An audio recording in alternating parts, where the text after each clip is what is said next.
A royal sleepover. Psst, Elsa. Anna gently nudged her sister. Wake up. I can't sleep. Anna flapped down on Elsa's bed. Want to have a sleepover? Elsa grinned. That sounded like fun.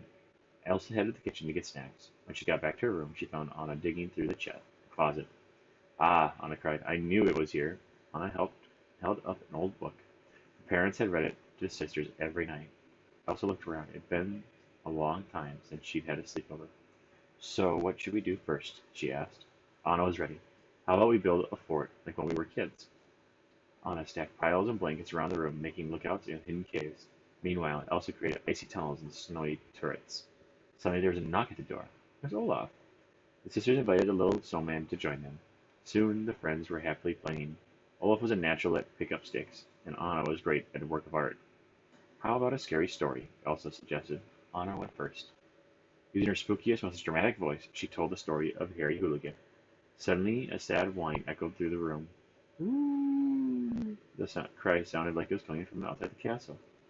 Elsa, Anna, and Olaf ran to the window. There was a shadowy figure walking toward them. The trio raced outside. It wasn't a monster after all. It was Sven. Sven, Elsa said, what's wrong?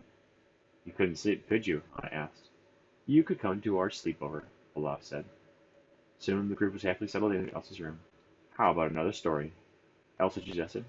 She held up the book Anna had found. As Anna, Olaf, and Sven got comfortable, Elsa began reading. Once upon a time. A short time later, Elsa heard the sounds of heavy breathing around her. Everyone had fallen asleep.